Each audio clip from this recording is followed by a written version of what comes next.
welcome to School of Rock Tips and Tricks. Today we're going to be talking about open mics.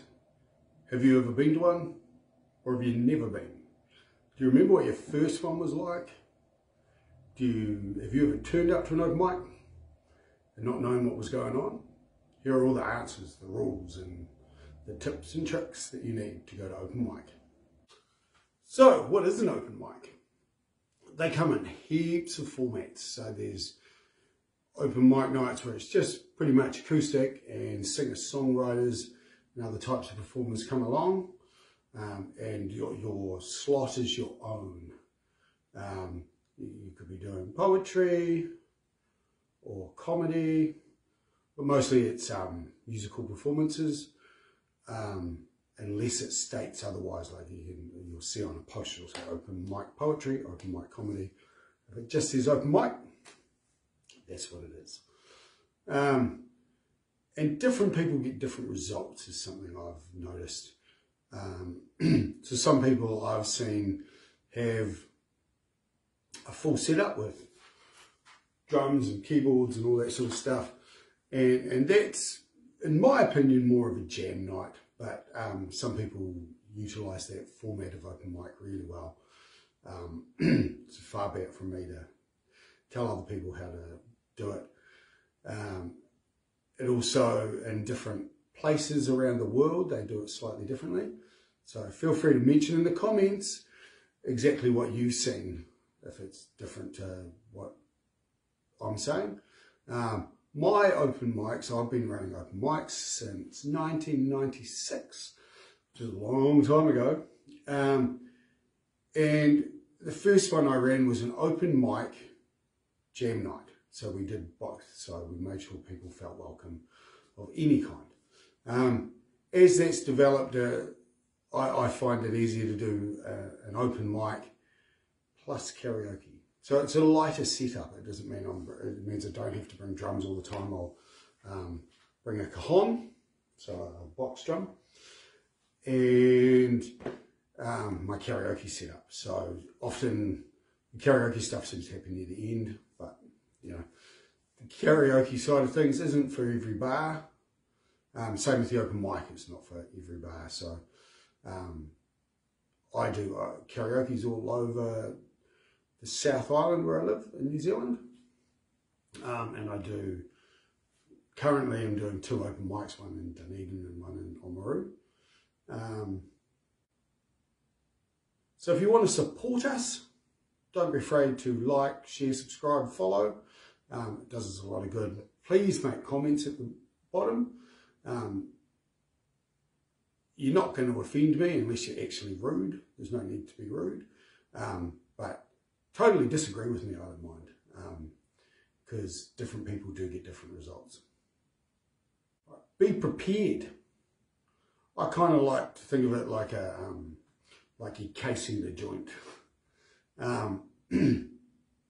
Turn up early, but respect the list and support others.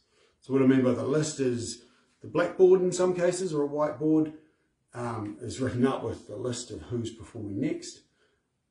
I tend to not go for those because they cause issues where people come and say, look, I really need to go on early. And that's okay if you've been supporting the night a lot. If not, then that's on the rude side. I choose not to use a blackboard or a whiteboard. What I take with me is my tablet, iPad, and I write it down and I take notes as to what you're doing. For me, because I do the whole lot, I'm the stage manager. I get up and plug your guitar in if that's what you're doing. So I take notes on what you're doing in case you have bought like a home player. Respect the rules. They're different in every venue. They might say 15 minutes, 20 minutes. They might say 3 songs, 2 songs, 4 songs. Respect that. Don't overplay because someone will come and unplug you. And that's only fair. If they say 3 songs and your last song is a medley with 5 or 6 classics in it, you push the boundaries. Also, if they say a certain amount of songs, don't play your last song as a 15-minute opus. There's no need for that, you know, like this is not your show. It's a presentation of a slice of your show. Respect the hosts, communicate with them, communicate beforehand if possible. If that's been made an option, register beforehand, say, look, you know, I'll be there on time and can I go early? But don't make a habit of turning up and wanting to play and leave and not supporting other people. That's going to get you into the areas where people don't really want to work with you. And open mics are about networking. So get to know the people around and network with other people, network with the host, because the host is probably most likely out doing shows. Know the gear, so bring what you need. There may be, most hosts will let you play their guitar, they'll bring a guitar along. I'll always let you use mine, but respect that equipment. And if you don't like the equipment, get your mouth shut. Pretty simple. And if there's other equipment on stage or there's a free microphone while someone's performing, don't invade the stage without permission. I've seen that cause a lot of problems, because then you'll get the performer either will tell you where to go, or they'll make signs to the host to come and drag you off stage, or security or that sort of thing. So don't just invade someone's stage. All right, practice your performance just in case you're nervous when you get there, because some people, this is your first chance as an amateur. I don't like that word, but you know, this is your chance to try new material if you're out there a bit more, or you're a professional. If you're new to this business, you will get nervous, probably. I'd be worried about any performer that doesn't have any sort of nerves. Practice with noise around you. The reason for this is you could be playing a really loud bar, and it can be really off-putting if you've never heard all this noise around you, bottles going into bins, people chatting, laughing. If you're not used to that, it could feel like they're laughing at you, and they're probably not. Probably not. I've seen comedians turn up to open mics and nobody laughs, and then the host tells a joke, a bad dad joke, and everybody laughs. So be prepared for the audience to react differently to what you expect. Yeah, if you're standing up to perform, practice standing up. If you practice sitting down, grab a chair or a stool. All right, prepare your gig bag. Everything you need or think you might need. If you don't need it when you get there, that's fine, but it's there. Make sure you've got spare strings, a capo, picks. Yes, people will share these things, guitar tuners. They will share these things. The host has normally got those sort of things on stage. But bring your own as much as you can, because you might end up borrowing someone's capo and leaving with their capo. Might get you into trouble. All right, performance. So during your performance, sheets, music stands, tablets, phones. There's varying opinions on this, whether they look bad or not. But so do your best to learn your songs, but don't be staring at the charts. Or the phone, to me, looks terrible. You're holding a phone in your hand while you're singing, reading the lyrics while someone's playing for you. Like, put the phone somewhere. You can get stands that clip onto a mic stand. Buy one of those. They're pretty cheap. Buy a stand for your iPad that you can put things on, or a laptop, or music stand. Don't put laptops on music stands. They're not designed for it. They will break and you'll be in trouble with whoever that belongs to. And if it's your device, it's probably dead after taking a tumble like that. So always be prepared for that. Engage with the audience by talking to them. Like at least say hello. It doesn't mean tell your life story, but people want a little bit of knowledge of you. So if you tell a little story about your song, for example, you can get up and say, "Hi, my name's Jay. This is an original song. It was written about some girl," you know, and make a joke about something if you can. If you've got the sort of sense of humour, ask your mates whether your sense of humour is going to rub off on a stage well, because the bad language and all that stuff, it doesn't work in most open mics. It seems to just not work. You know, you might have found other things, but I don't think that's a professional way to behave on stage and make jokes with lots of foul language in it or anything. You know, your set list. Don't say all the time because you're thinking about what song to play next. Make sure you've organised your... So I would say go for 4 songs, even if you know you're only allowed 3 at those venues. Have them prepared in case someone requests something that you've done before, or they ask you to keep going. Sometimes you'll be encored if you're a new performer there and you really blew them away and they know you're not going to be back again. The host might say, do another one. And have backup songs, because if you're all prepared to play Wagon Wheel and every other performer before you has played it, be the guy that doesn't play it, and people will, your performance will stand out. People will really like that. Alright, and this is mostly aimed at songwriters, but don't over talk it. This isn't songwriters in the round.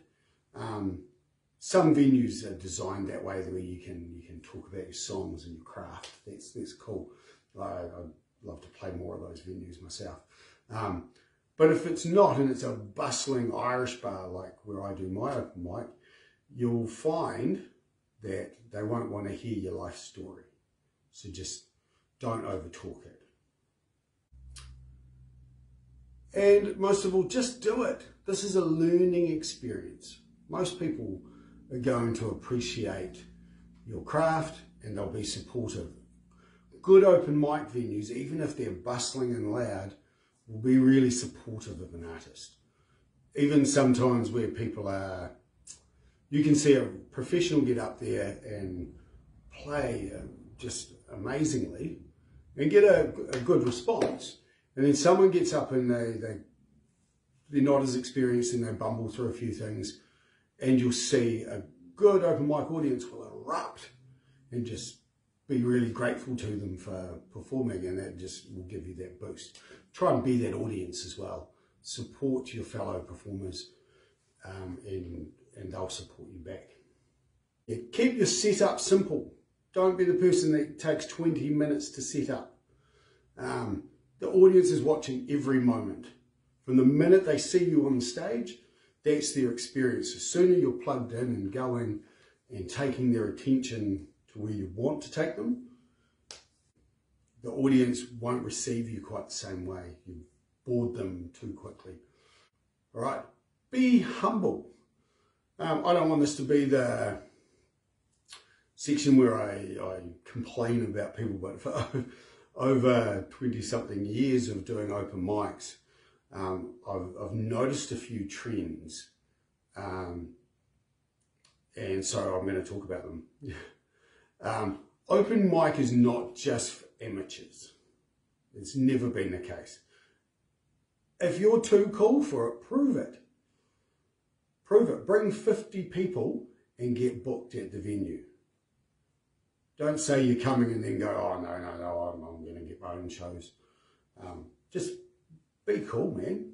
Like, come along or don't come along, but don't be too cool for the place and go, oh, no, I'm not going to play around these other people. Or, you know, don't be like that.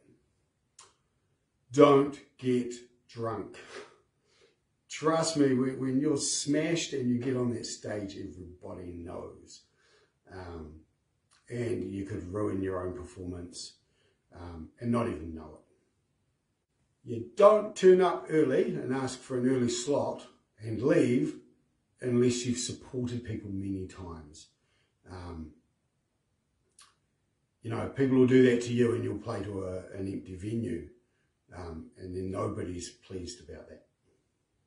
All right, this is my favourite. Don't turn up with pedalboards unless you've spoken to the host prior and rehearsed with them. If you've got any sort of new equipment and you haven't tried it out and you turn up and you're trying it out at open mic, that's not the place to do it. Rehearse with your equipment. Don't turn up with pedalboards that you don't know, because you will make a big loud noise through someone's ample PA and someone will get annoyed, and you'll hurt the audience's ears. Make sure your pedalboards, this is my favourite thing, pedalboards, your volumes should be pretty similar. Yes, you'll have a boost for your solos, but don't be playing rhythm and click the wrong thing and the boost goes way up. Know your pedalboard beforehand. Be rehearsed no matter who you are. So if you're a pro around town, don't go to open mic and embarrass yourself by not being rehearsed on the material you're going to show. They're going to know hear your name and know that, well, I've heard that name. Doesn't he play down at the bar down the road? And they might come to your shows, but if you're not rehearsed, they might never come to see your show. Right? Don't turn up and promote your show, at least not without permission. I personally love that attitude as a host, but most hosts won't, and the venues won't. Talk with them about it. If it's a charity show or it's on a day where that bar's closed, or it's not something that everybody, it's not real competition. If you're playing a free open air show on a day they're not going to get the punches anyway, tell the audience about it by all means, but talk to the host beforehand or talk to the management. Preferably the host will talk to the management, because the host will know what the protocols are there. All right, one of the things about open mic is that it can become a real family, which can be good and can be not so good. So there's battles there sometimes, but make friends, network, because that's what people have quite often forget in this industry. That's what you're doing when you're there. So if you are breaking any of those other rules, people are going to remember. And be nice. Most of all, this is the most important one and the last one. Have fun. Open mics are meant to be fun. I've had a lot of joy at open mics. So have fun, bring the fun, and have fun with the other people there. All right, make sure you're in the comments. If you've got something to say, be nice. And tell me a contrary opinion. That's fine. I'd like to hear how your setups are, what experiences you've had at open mics, good ones, bad ones. Yeah. So like, share, subscribe, follow on any social media platforms where you see this video. And I'd love to talk to you in the comments.